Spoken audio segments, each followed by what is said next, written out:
నాయకత్వంలో రాష్ట్రం ప్రగతి పదంలో ముందుకెళ్తా ఉంటే వెనక మరలా గోతులు దవ్వే కార్యక్రమాన్ని చేపడుతున్నారు. రాజధాని కట్టకూడదు, పరిశ్రమలు రాకూడదు, పెట్టుబడులు రాకూడదు.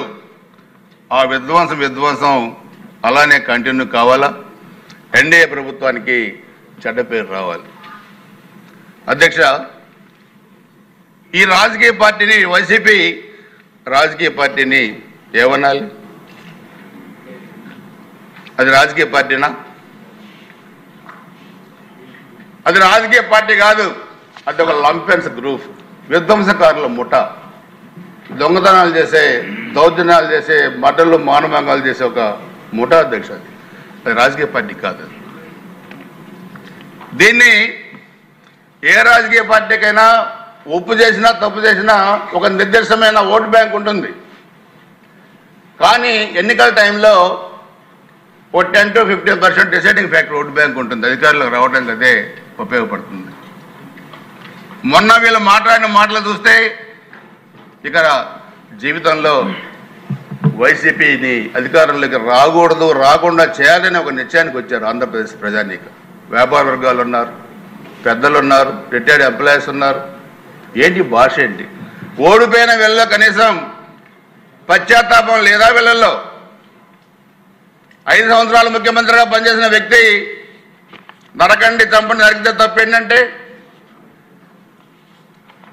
రాజ్యాంగం మనం బతకడానికి హక్కు కల్పించింది తప్పితే చంపడానికి కాదన్న సంగతి కూడా వీళ్ళు గుర్తుపెట్టుకోవాలి. పగలు నరకండి, రాత్రి నరకండి. నేను అడిగాను ప్రెస్ మీట్లో, మీలో నరికే మగోడు ఎవడు? ఎవరు నరుకుతారు? ఎవరు నరుకుతారు? ఆ పేర్లు ఇవ్వమని అడిగాను సార్ అధ్యక్ష ప్రెస్ మీట్లో. ఇవ్వండి. ఒక ప్రెస్ మీట్లలో మాట్లాడటం, ప్రశ్న రిలీజ్ చేయడం కాదు. మీకు దమ్ము ధైర్యం ఉంటే మీరు ఎవరు నరుకుతారు, ఎవరిని నరుకుతారు ఇవ్వండి, మేము చూస్తాం, మీ సంగతి చూస్తామని చెప్పాను. ఒక్కోసారి ఎంత సహనంగా ఉందామన్న అధ్యక్ష వీళ్ళ మాటలు. వీళ్ళు ఈరోజు కూడా కొన్ని చోట్ల చాలా వరకు మన ప్రభుత్వం కంట్రోల్ చేసింది, కానీ సోషల్ మీడియాలో ఇంకా ఇంకా ఇంకా ఇంకా పెడతా ఉన్నారు. అంటే మంచితనంగా ఉంటే వానపావులు తాసిపావులు అయితే అధ్యక్ష ఏం భయం లేదా? శంకరయ్య స్థాయి ఏంటి అధ్యక్ష? హుయి శంకరయ్య వివేకానంద రెడ్డి హత్య కేసులో అతని పాత్ర ఏంటి? ఆ రోజు ముఖ్యమంత్రి గారు మాట్లాడితే ముఖ్యమంత్రి గారికి నోటీసులు ఇస్తారా?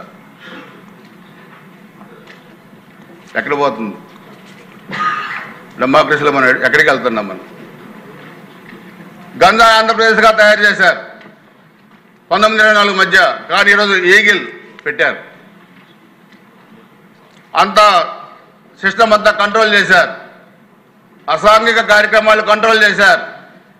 స్కూళ్ళల్లో గంజాయి, కాలేజీలో గంజాయి, యూనివర్సిటీలో గంజాయి, ఎక్కడ చూసిన గంజాయి, వీధి వీధిన గంజాయి. పిల్లలు చదువులు మానేసి గంజాయి ఆంధ్రప్రదేశ్గా తయారు చేస్తే దాన్ని ఈరోజు కంట్రోల్ తీసుకురావడం ఈ ప్రభుత్వానికి ఎంత కష్టతరమైందో ఈరోజు మనం ఆలోచించుకోవాల్సిన అవసరం ఉంది అధ్యక్ష.